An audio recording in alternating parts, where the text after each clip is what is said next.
Hola, buenas tardes, ¿cómo están? Bienvenidos a mi canal. Esta semana les traigo un nuevo video ensayo y vamos a comenzarlo planteando una pregunta. ¿Fue Sei Shonagon una mala poeta? Lo sé, puede sonar como que estoy simplemente abriendo con esta pregunta para incendiar los ánimos, pero no es así. Escúchenme primero. Estaba hace algunos meses leyendo un texto crítico de Mark Morris llamado, les digo al tiro, Sei Shonagon's Poetic Catalogs, por Yale University.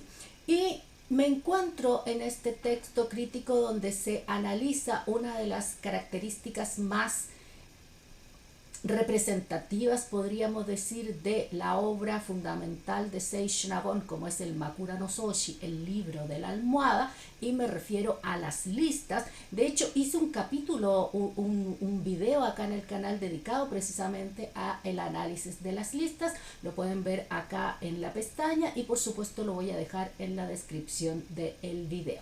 Pero volviendo al tema de hoy. Bueno, Mark Morris dice en una parte de este texto crítico que plantea esta pregunta, que si acaso Sei Shonagon sería que fuera una mala poeta. Y como nos sucede siempre a los investigadores, de esa curiosidad es que nos nacen las ganas de seguir investigando. Y me puse a revisar precisamente el único texto que tenemos de Sei Shonagon, que es el Makura no Soshi, el libro de la almohada, porque lo otro que hay de ella disponible son algunos poemas por aquí y por allá, pero muy pocos. Y ya eso nos puede venir dando una idea. ¿Y por qué es importante la pregunta de si Sei Shonagon puede haber sido una mala poeta o puede no haberle gustado la poesía? A veces no quiere decir necesariamente que la persona sea mala.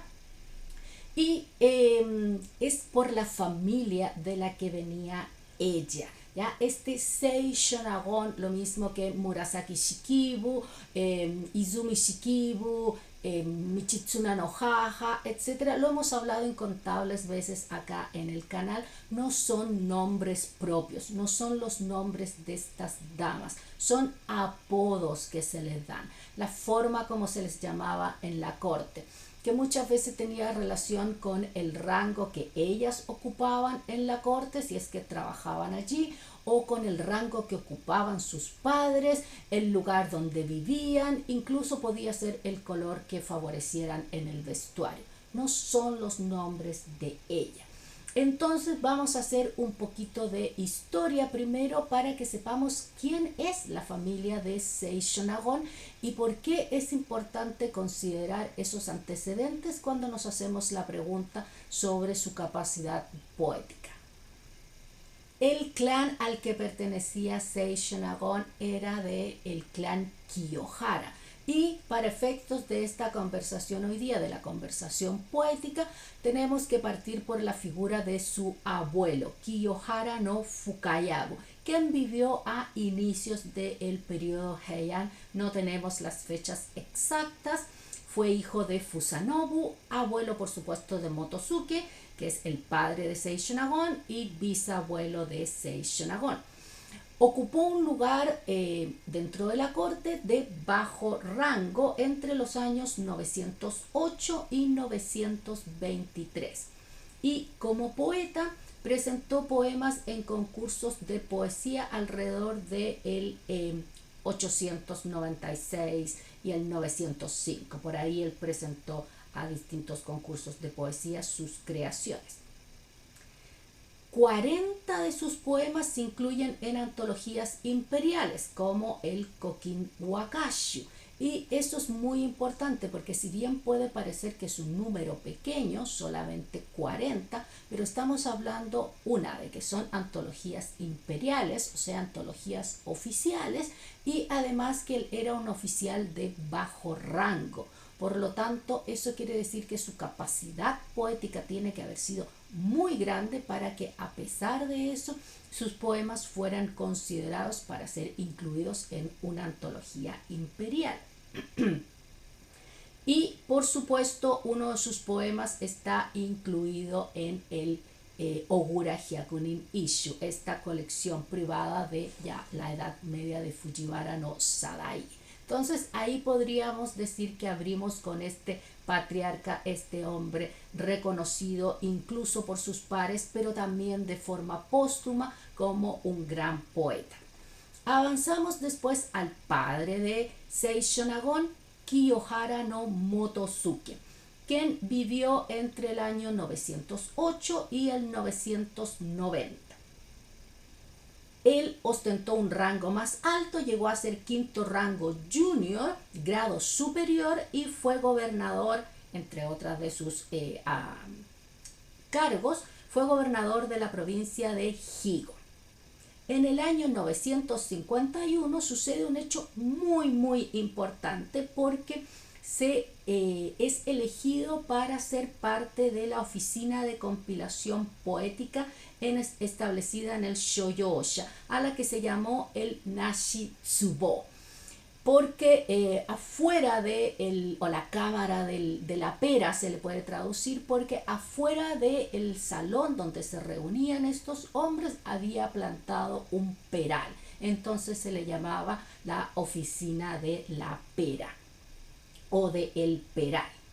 Y bajo las órdenes del emperador Murakami trabajó con los otros miembros de esta oficina como Minamoto no Shitago o Nakatomi no Yoshinobu, Sakagami no Mochiki y Kino Tokifume para hacer una lectura crítica de el Manyosho y también para compilar el Gosen Wakashu, la segunda antología imperial. Entonces ahí tenemos otro peldaño más arriba en estos antecedentes familiares de Seishonagon. Su padre fue uno de los compiladores de una antología imperial. O sea, ya no fue solamente que poemas suyos fueran incluidos en una, sino que él fue uno de los compiladores.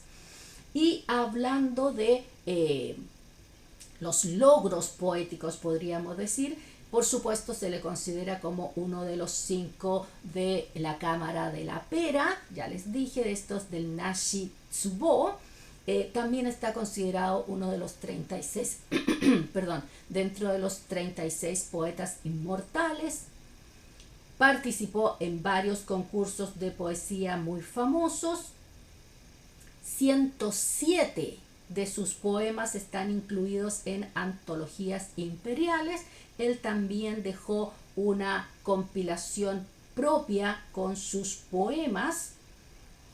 ¿Y qué más podríamos decir de él? Bueno, y también hay un poema suyo en el Ogura Hyakunin Isshu. Así que si vemos al abuelo de Seishonagon y al padre de Seishonagon, tenemos claramente dos luminarias poéticas, reconocidas por todos sus contemporáneos, pero también por los que vinieron después. Y ahora, ¿qué sucede con la propia Seishonagon?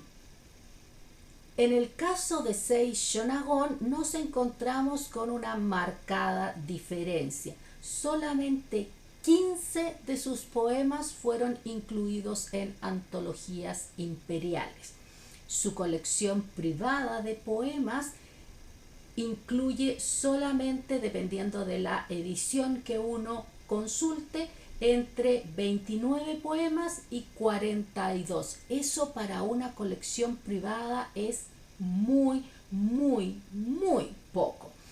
E incluso si revisamos su texto más conocido, el Makura no Soshi, nos encontramos no solo con que vienen pocos poemas dentro, sino que muchos de los poemas que incluye son citados, o sea, no son de ella, son ya sea de compañeras de ella, sea otras damas de la corte, de varones, de oficiales de la corte también, o incluso a veces poemas que ella toma de antologías previas del mismo Kokin Wakashu y que ella simplemente los está citando. Pero poemas propios de ella son poquitos. Y uno dirá, bueno, pero si es un texto narrativo. Pero recordemos que dentro de la literatura clásica japonesa era normal incluir poemas. Tenemos como gran ejemplo, por supuesto, el Genji Monogatari, que tiene casi 800 poemas, contando solamente los originales escritos por Murasaki Shikibu, sin contar los que ella o sus personajes más bien citaban. Y por supuesto tenemos incluso géneros literarios que combinaban poesía y prosa, como los Uta Monogatari. El mejor ejemplo de ello es el Ise Monogatari, que por cada poema trae toda una introducción o conclusión escrita en prosa. Por lo tanto, era esperable que ella, en un texto bastante largo, además como es el Makura no Soshi, ella hubiera incluido muchísimos poemas, y sin embargo no es así.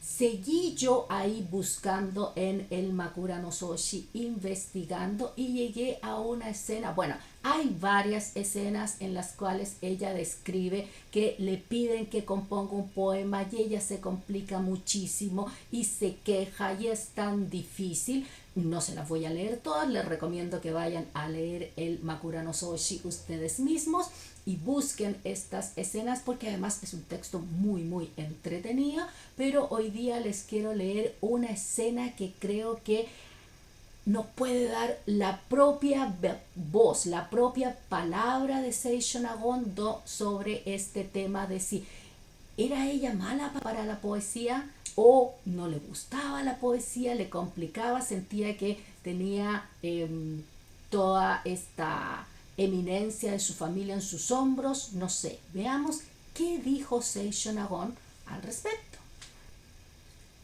Para no leerles muchas páginas, les voy a contextualizar mejor la escena.